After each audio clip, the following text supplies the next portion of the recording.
I think because I am so determined to figure out how to really make this world better for all of us.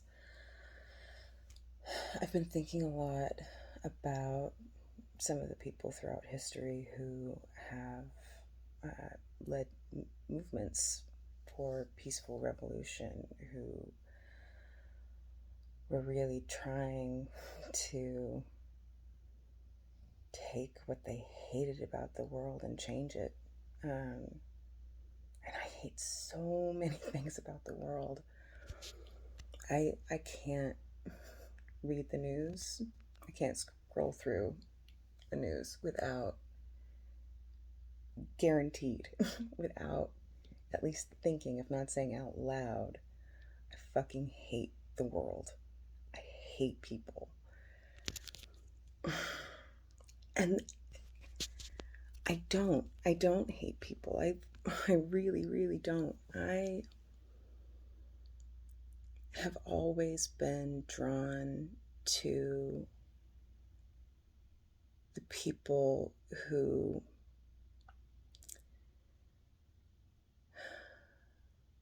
seem like they have been through the worst, who um,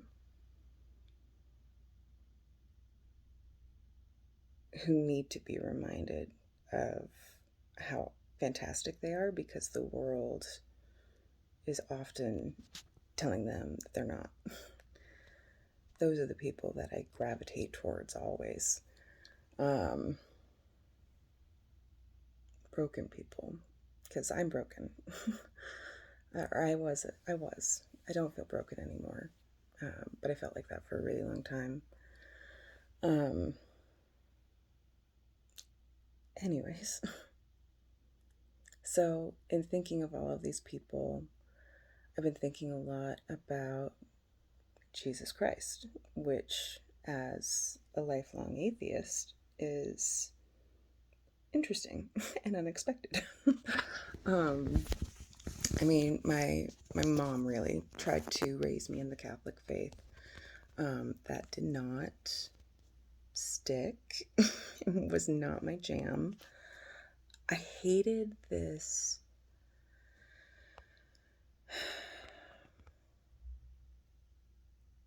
You had to.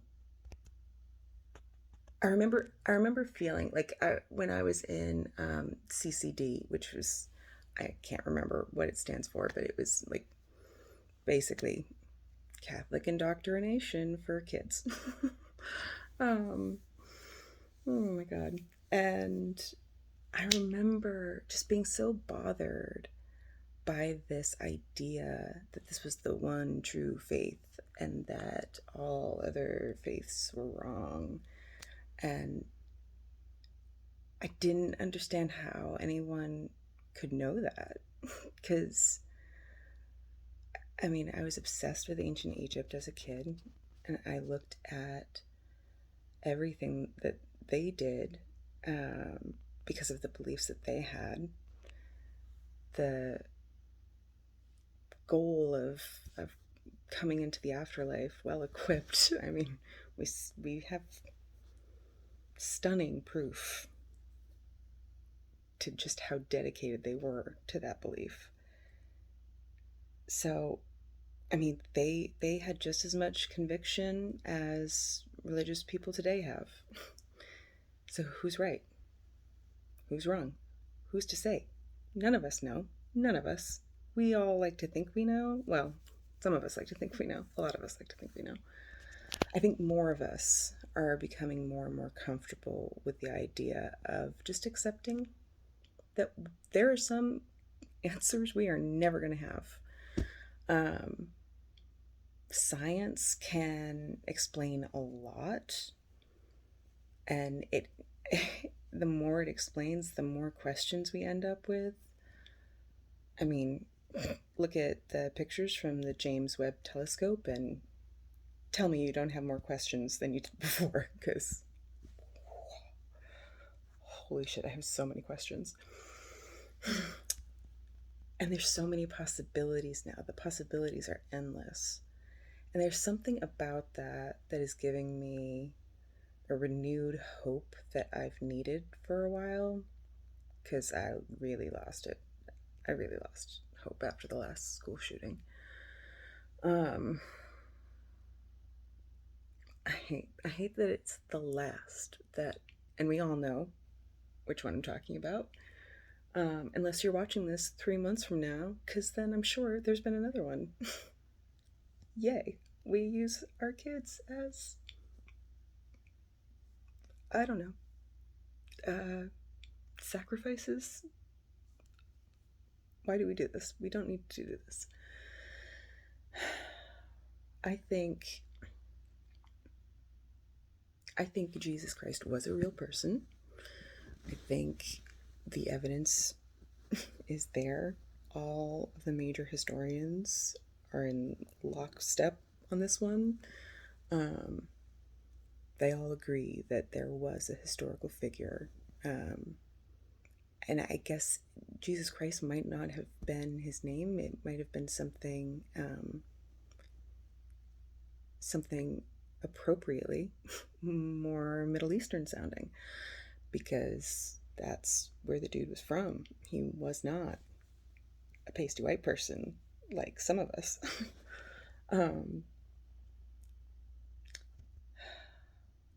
Man, we really, we're so comfortable distorting history so that it's something palatable, something we can be comfortable with. We can accept Jesus if he's white. We can accept his teachings if they still reinforce the things that we want kept in place. Like we'll take some of it. We'll sprinkle some of what he was talking about in there. But really, it's just another way that we can enforce our power and keep people in servitude. JC wasn't about he wasn't about going to church every day and praying 12 hours and reading the Bible backwards and forwards, and that wasn't what he was asking of us. He wasn't asking us to, do 12 Hail Marys and we're absolved. No, he wanted us to do the work. He wanted us to actually care enough about each other to do the work to care for each other, to make sure that no one goes hungry, to make sure that no one has to worry about the roof over their head disappearing.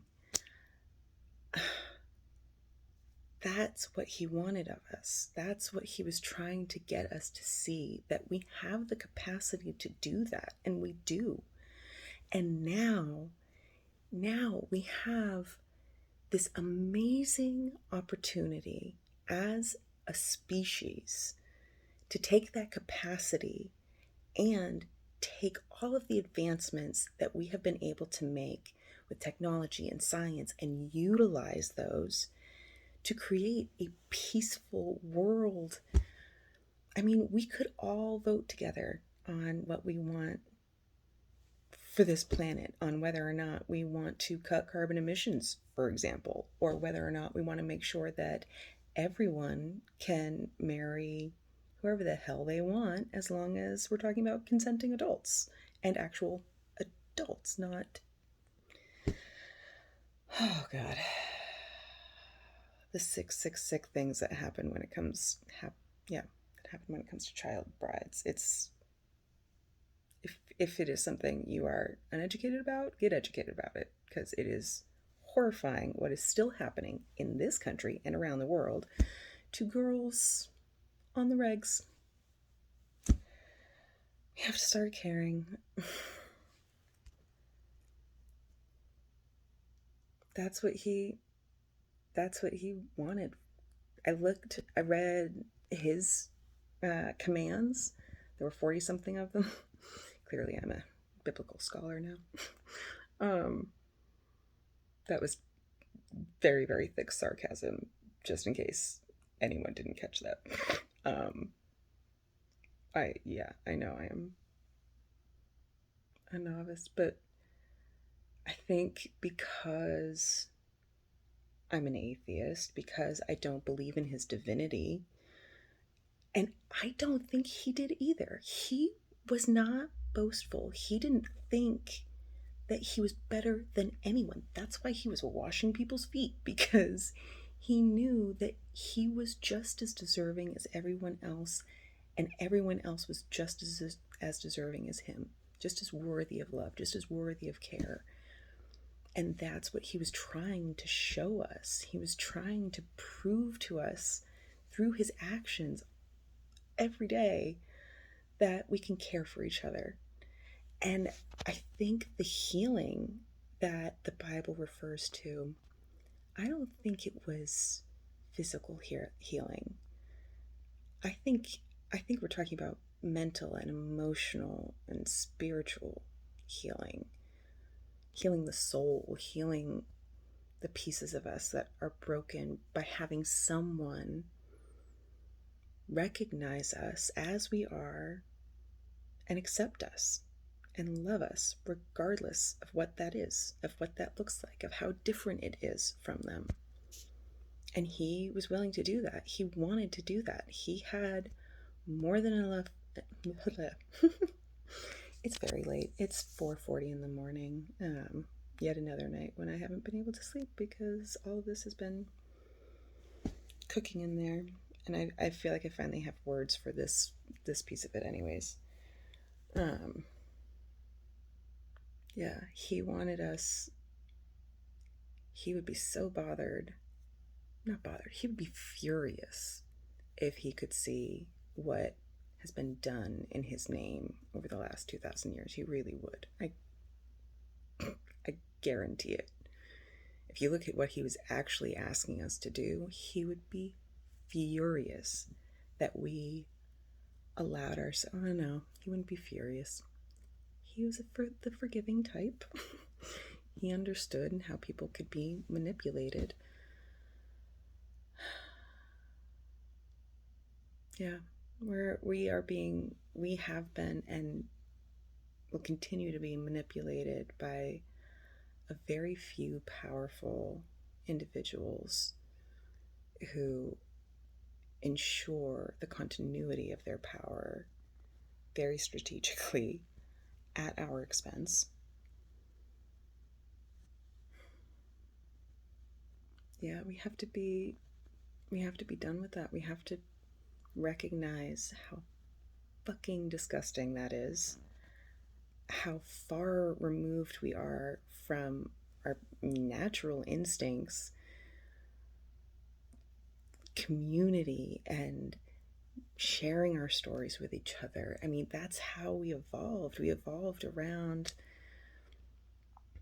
a fire at night, talking with each other in a cave or out under the stars and sharing stories with each other, sharing wisdom with each other, trying to help each other learn. It's how our species evolved. It's how we survived. It is what is ingrained in us, and we deny it all the time. Every time we shut ourselves off from each other, it's one more. That's why we're all so miserable, because we're denying who we are. And we're making ourselves feel so bad for being exactly who we are. That's not what he was asking for. That is the opposite of what he wanted. Everything he feared has come to pass. Everything he was warning us about has happened. But the good news is, he kind of figured that was going to happen, apparently. So we have the opportunity, we, all of us, have the opportunity to be the second coming. Maybe that's what he meant. Maybe it's not that he's coming back, because I think he was a realist and knew that dead is dead. I have a suspicion about the whole resurrection thing. I'm wondering if he tried to commit suicide, because honestly, I now celebrate my death day and my alive day, the day I tried to commit suicide and then the day that I was saved. And it's become very symbolic for me, and I have considered it a rebirth. So if that's what he was talking about, I totally get that. Like, and I'm guessing it had something to do with water. Like he tried to drown himself, and that's why baptism by water was his thing. Like it was representative of that closeness to death, but choosing life instead. I have so many theories. And maybe he knew that it was going to take something really extreme. He was smart enough to know that he had made it into the history books, that he wasn't going to be forgotten about, that people would remember who he was, but that really horrible people would twist everything he said, distort it until it was unrecognizable, and then use that to further their own ends, to wage wars. That's the last thing he wanted, to ostracize, to commit genocide. Last thing he wanted. Y'all, what are we doing?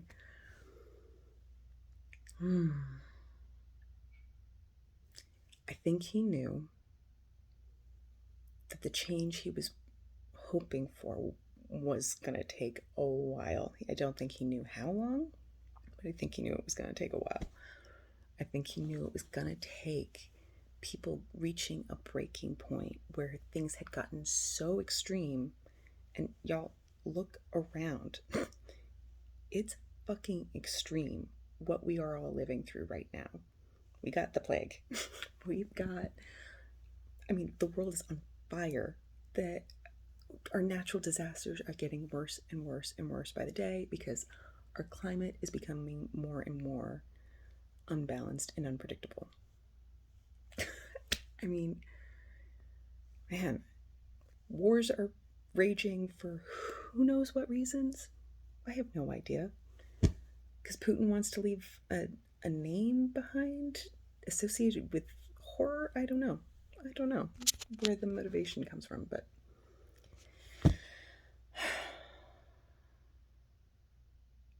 I think he knew that we would reach this point, and that in order for us to not fall, in order for us to take this moment and use it as a catalyst for real lasting change, for actual peace on earth. Wackadoodle idea, I know. But what else would do it? It has to be something extreme, because clearly everything else that has felt very extreme to me, it hasn't been enough. It hasn't been enough for us to care about each other. It hasn't been enough for us to change, to really question our systems and the way things are run, and the choices that we're really forced into.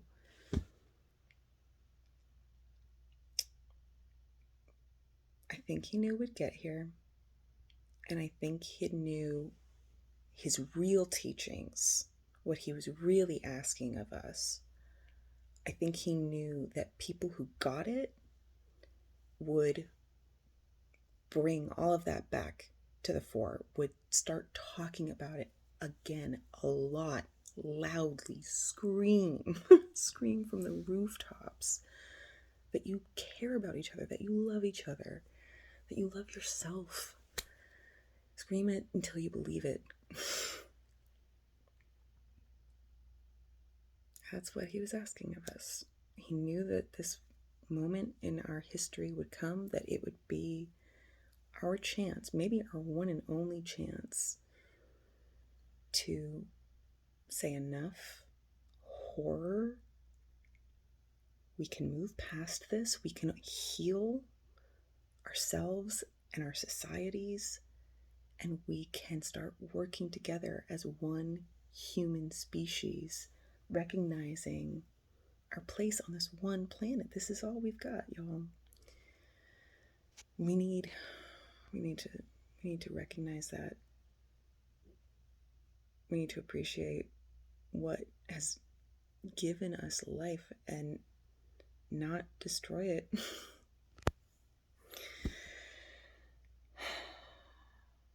We need to be the second coming of Christ. We need to actually heed his call. We need to listen to what the real Jesus Christ, or whatever his name was, what he was saying, what he was asking us to do.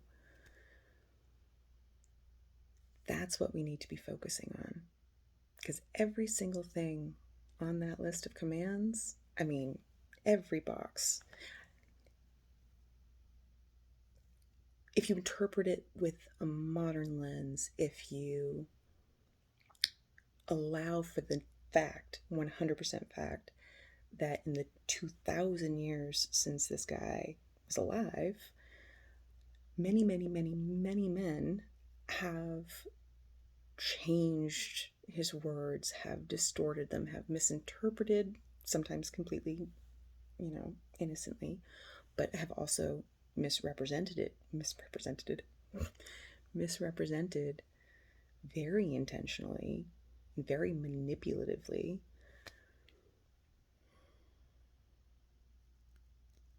Yeah, we have to go back to the original message. He was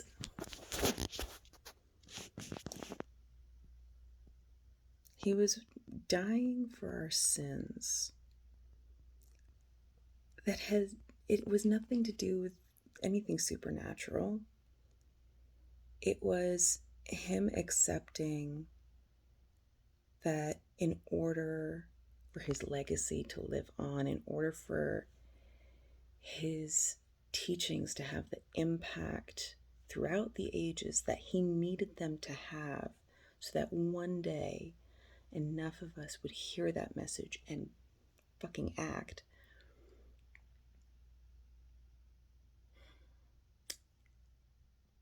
I was going somewhere, but I just lost it.